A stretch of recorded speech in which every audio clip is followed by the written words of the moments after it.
Well, welcome to the Aging Boomers. I'm your host, Frank Sampson. Of course, on our show, we talk about so many of the issues that are facing boomers, their parents, and what we know is an aging population today. And again, as always, I just want to thank everybody for all your support. Our listeners grow every day, so thank you for sharing with friends and family, forwarding our interviews to others online.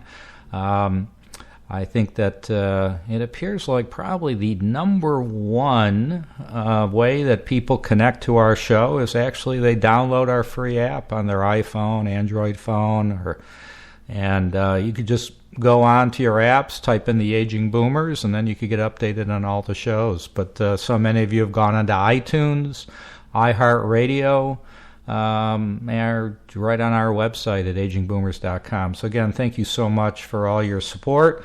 Also, thank you for your support for those of you that checked out my book. It's on Kindle right now, but it's going to be coming out in a paperback shortly, and I'll let you know when. It's also called The Aging Boomers, which is a compilation of many of the interviews that I've done, and I think you'll enjoy it. We're getting some great reviews on it. So I'm very excited about today's guest. Ryan McEniff is the owner of Minutewomen Home Care, a private home care company located in Lexington, Massachusetts. The company started in 1969 by Ryan's aunt, and then Ryan purchased the company in 2011 after caring for his mother in her battle with cancer. During the time, Ryan experienced how home care and hospice help families and decided to help others the way his family was helped. So, Ryan, I just want to thank you for joining us on the Aging Boomers. Thank you for having me, Frank. Yeah, no, this is great. It's an important subject matter. We do talk about home care quite a bit on the show, but there's a reason for it. It's certainly such a important factor in long-term care. So you acquired the company from your aunt in 2011. The company has, since 1969 been around, which is fantastic. So what kind of made you want to get into it? What was your background? Is your background at all in this industry or totally different? Totally different. I had always wanted to be a business owner, but I assume like many other business, want to be entrepreneurs, you don't know what you're supposed to go into. So my background was more into the sales I worked for Grainger Industrial Supply for a while. I worked for a steel manufacturer as well. So I totally was not even thinking about this segment of business with doing home health or any type of health care at all when this opportunity came about.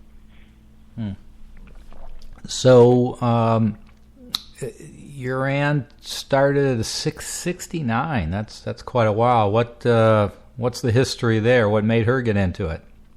Well, I think she found that there was a need. She started kind of just listening to the community and found that there were people that needed help with their aging parents at home. And she started it out of her house in Concord, Massachusetts, and grew it from there. And it just continued to gain momentum. And I'm pretty sure we were one of the first home care companies in Massachusetts because it started so long ago. What ended up happening was when I took it over in 2011, as you explained, my mom had a battle with cancer, and I, like many people who start getting involved in home care or assisted living or whatever it might be, were kind of surprised by what the options were and had never thought about having an adult loved one or a parent start failing and didn't have an idea of what to do, who to call, and where to go. So when my mom got sick, she was absolutely very helpful in letting us know what the options were because she had been doing this for so very long. Right. And so I'm curious, the name, Minutewomen Home Care, when it first started, was it just women caregivers? Is it still today, or am I reading it all wrong? You're reading it all wrong, and Okay. to tell you this story, I should tell your listeners, I'm a 6'6" big guy. Okay. And you're going to see the irony in a moment. When in Lexington and Concord, Massachusetts, where the Revolutionary War happened, a lot of businesses call themselves Minuteman Plumbing, Minuteman Electrical, or whatever it might be. Okay. So got she it. said, we're a woman-owned company. We have generally women caregivers. We're going to name it Minutewomen. And, of course, That's ironically, when I took over the company in 2011, I'm going around introducing myself as Ryan, the owner of Minutewomen Home Care, and everybody's looking at me like I'm crazy, asking me how I would have come up with a company name as such as Minutewomen Home Care. So I kind of had to explain the background before. Well, but it ended up being a great icebreaker. I was going to say 6'6" guy. The name of the company, Minutewomen Home Care. I'm sure you get people's attention. That's for sure. It's certainly ironic, and you have to appreciate the humor behind it. Yeah, that's great. Good story. Good story. So, we've had various in-home care companies, owners on our show through the years, and there's a lot of different models out there. I mean, there's models where all the employees, the caregivers are your employees now. With taxes and being and costs, that some end up hiring their own caregivers. So there are companies out there assisting families to hire caregivers and manage the payroll and all of that. So there's different models out there. So why don't you just clarify with our listeners what your model is and how it may differ from others? Absolutely. Well, when my aunt started the company up until when I took it over in about 2012, we were a referral agency where we referred our caregivers out. We background checked them, but once they were put into a person's home, they became the employee of the homeowner. I realized that model had been slowly kind of being converted over into having all the caregivers be our employees. So in 2012, 2013 or so, I made that switch and made sure that all of our caregivers were employed, insured, and bonded by Minutewomen Home Care. The feeling behind it was that one, people were very confused with the pricing model and how they needed to now go out, call their insurance agency, and get the coverage for caregivers working in their home, and it became a lot more difficult of a conversation. And I found that people really just wanted to write one check or have one swipe of the credit card, if I can use that analogy, and just pay off the bill that is owed rather than understanding how much they need to pay the caregiver and then how much they need to pay the agency, because there are two different bills they're now needing to look at, make sure are correct, and inevitably pay. So we decided, and I decided in that time frame, that was the biggest change Minutewomen needed to do to stay viable and be a growing company, was to make sure all of our caregivers are employed.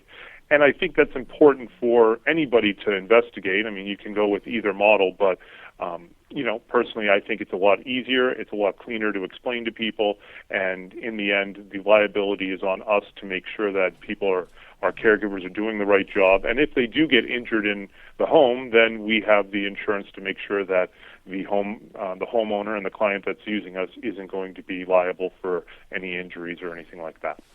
Got it. So, I've got, as you know, I'm based out in the West Coast and Northern California, and certainly I'm sure this is happening all over the country, but how do you find your caregivers, train them, and keep them? I mean, it's that's a tough part. With the growth, especially the boomers, their parents.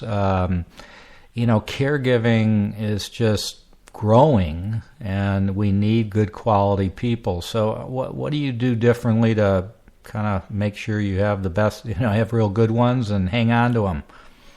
Absolutely, and that's a huge concern for not just home care companies, but any senior care company like assisted living or nursing homes.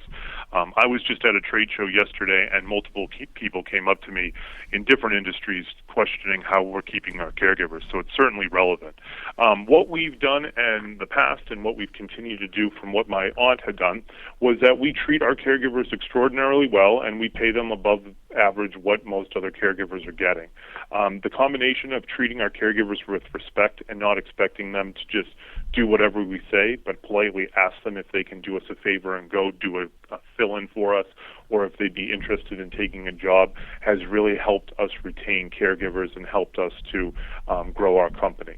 And also, of course, to help provide great care for the people that they're going into their homes.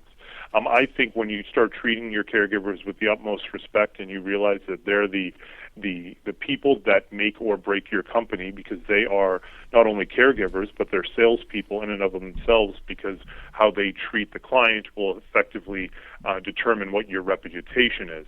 That's how you're going to keep and attract good caregivers, because somebody that likes working for me is going to tell their friends and their family and anybody else that's looking to become a caregiver or is a caregiver to, hey, give Minutewomen a call because they treat us right and they pay us well, and they don't just treat us as bodies that we need to put into somebody's home.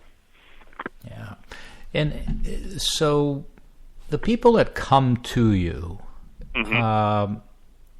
well, let me just ask, who comes to you? I mean, are you mainly dealing with the senior themselves or their adult children?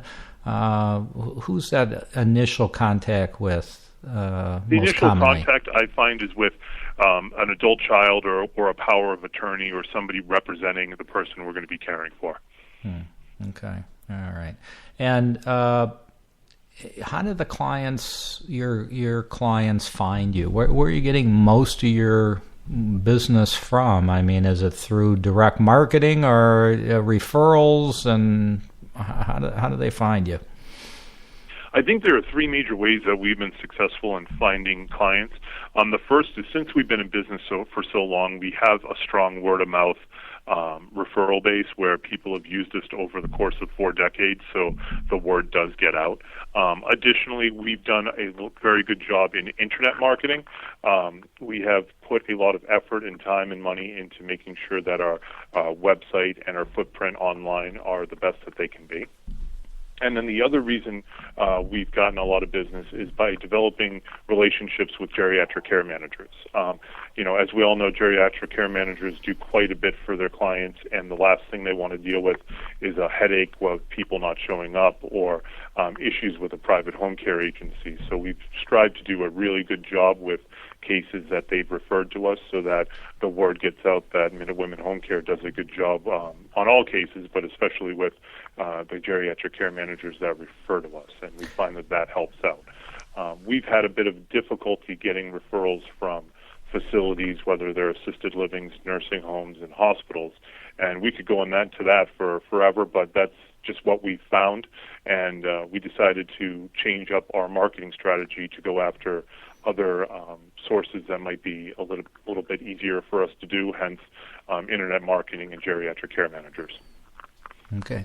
We've had actual geriatric care managers on the show before, but why don't you just, since you brought up the term, Sure. why don't you just share with our listeners what is meant by a geriatric care manager?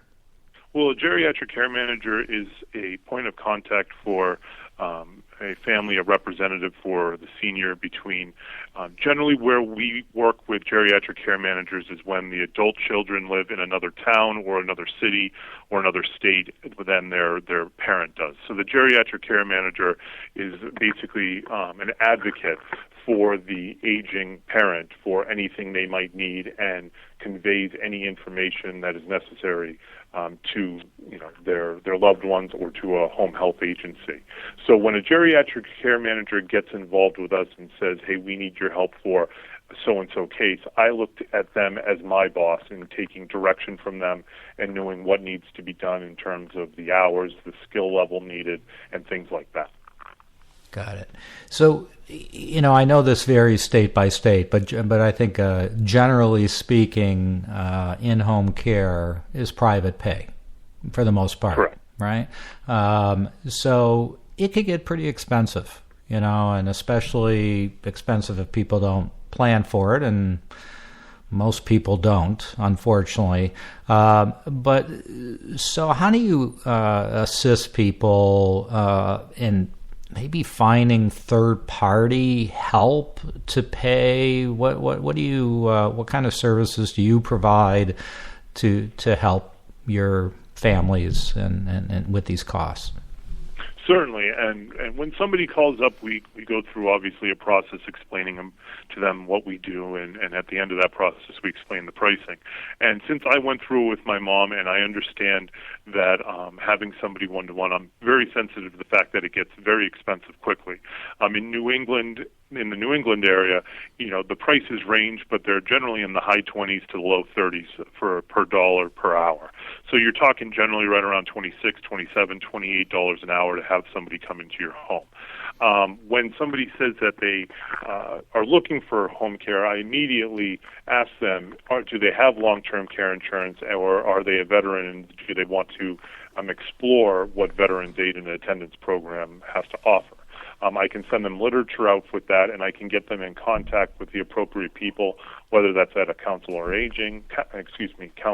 aging, or an elder law attorney to look into those options. And those are generally the third parties that we get involved with, but we don't, hands-on help them go through the process of applying for Veterans Aid and Attendance or a program like that. Additionally, with long-term care insurance, we're very happy to kind of speak to people about what the generalities are about long-term care insurance, but as you mentioned, it varies so greatly state to state that they really need to get involved or get an advocate, like a geriatric care manager, involved to be able to go into the contract and figure out exactly what is needed. But if they need schedules, invoices, timesheets, and things like that, we're always happy to give them so that they can get reimbursed as quickly as possible so that there's less out-of-pocket cost. Are you...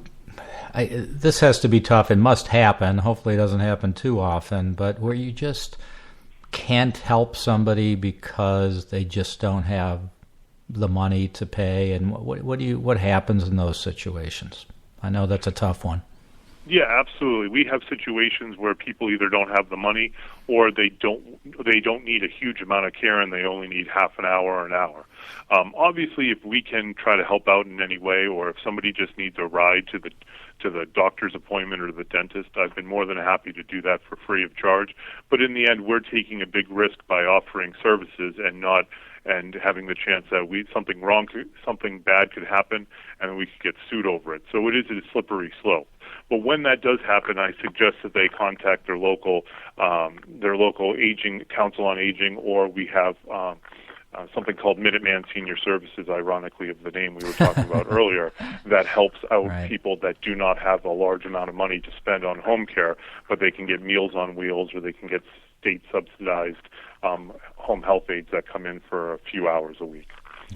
So talk generally about your services, or maybe a better way for me to ask this is kind of what are the limitations on your services that you provide.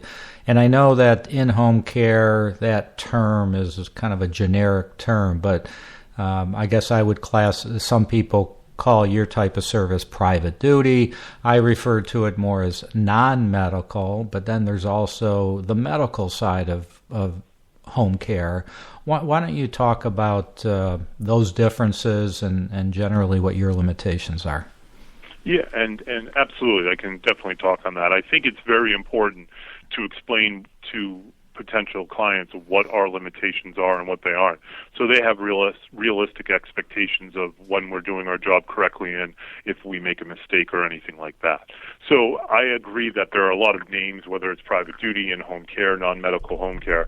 I explain to people that our home health aides are non-medical home health aides that will go into your home and help you with your activities of daily living, like getting up in the morning, getting dressed, using the bathroom, taking a shower, making meals, transportation, fall prevention, and things like that.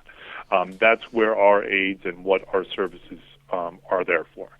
Certainly, we do have situations where people need a little bit more. Where we have that is when people need wound wound management, and medication management, and that is going past what our home health aides are authorized to be able to do.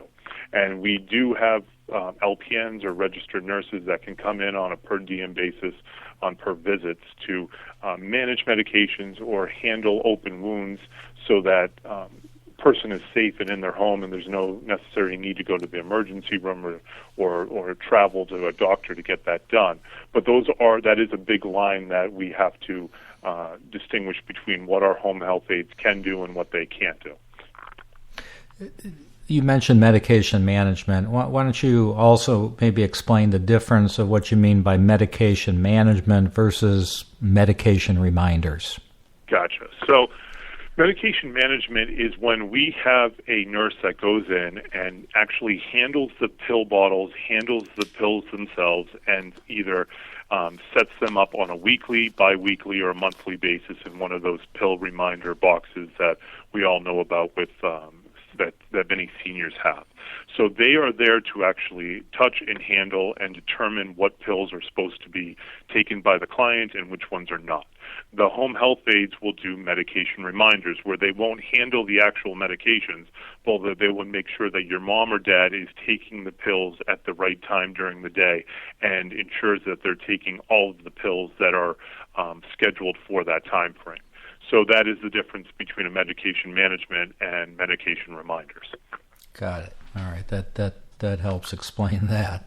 Absolutely. Any particular services that you feel your organization stands out? We talked about a lot of the services you provide, but are there any particular unique services that maybe people wouldn't be aware of, the types of things that you may provide to families? Well, I think where we've done a really good job in the past is with fall preventions and making sure that people are steady in their home. The reason why fall prevention is so key is that when people injure themselves and they go to the hospital and they go to the rehab, when they get home, they're maybe sometimes not realizing how much help that they need. And so what we do and where we've strived in the past is that we'll take our caregivers and completely free of charge, bring them into the rehab facility for a number of hours to have there be an orientation of what that specific client needs in terms of making sure they don't injure themselves and fall and wind up in the rehab center again or in the hospital. And so since we allow our caregivers to go into those rehab facilities, they're getting direct training from the occupational therapists and the physical therapists and any nurses that are there to explain to them how exactly this person should be maneuvered, how this person should be transferred to minimize the risk of falling again or injuring themselves again. And we found that a lot of people, when it comes to fall risks and fall prevention, really appreciate that added value service that we provide. Another added value service that we've provided in the past that I do have a house cleaning company, and what we've found is that many people call us up for just regular residential house cleanings, but we found that there's a lot of appreciation when if a senior's having issues making their own meals or taking a shower, they're clearly not able to get on their hands and knees and clean the corners of a house or vacuum or mop properly. So since we already have this service that's providing cleanings for just regular people, as long as they're using us for a certain amount of hours per week, we offer them free house cleaning as a added bonus, added service that they get by using Minutewomen Home Care. Oh, that's a great service. I would think that many caregivers themselves are one of the, pardon me, aside from the caregiving itself, might be cleaning up the house, and you're paying obviously a higher amount of money for that. So that's a great service. Well, so what we have found with our caregivers is that, and what we explain to clients is that caregivers certainly can clean up around the house, take out the trash and things like that.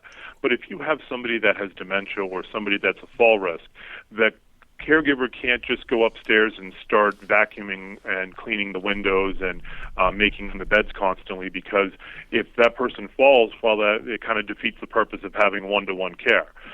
So since that caregiver is really going to be very close and, for lack of a better term, attached to the hip to the client to make sure that they don't injure themselves, it doesn't allow them the amount of time needed to actually clean the house, like doing the mopping, doing the window washing and things like that. And that's when we bring in an actual house cleaner to come in and do those more in-depth cleanings rather than spot cleanings after making a meal and things like that. That's great. That's great. So, Ryan, great information. Why don't you share with our listeners how they can learn more about your organization, Minutewomen Home Care, and any contact information you'd like to share?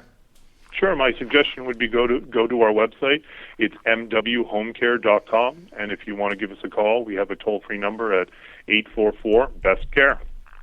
Great. So we've got, I'll put you on the spot here, about a minute and a half. If somebody is looking, right now, they want to start pursuing home care, a possibility, what suggestions do you have to families? What are the steps they should take? I would start with searching the internet and start looking for the different home care companies in your area and finding out the things that you should be asking them how long they've been in business. Are they accredited by anybody? Making sure that they employ their caregivers. I think that is important. Start with some of those basic steps, and then sit down and talk with some people and come together as a family and discuss what questions are important to find out if it's the right fit for your needs and your loved one. And don't be afraid to say no and move on to another home care company that you think might be a better fit. Great. Ryan, go ahead. Why don't you just go ahead and share again? I know we'll repeat it again, your website, and I appreciate you taking the time to join us. Go ahead. Thank you very much, and my website's mwhomecare.com. Great. Thank you, Ryan. Thanks so much for joining us, and we'll keep up to date with us. Any new developments with home care and in your area, let us know. So we'd love to have you on again. And I want to thank everybody for joining us on the Aging Boomers. Just be safe out there, and we'll talk to you all soon.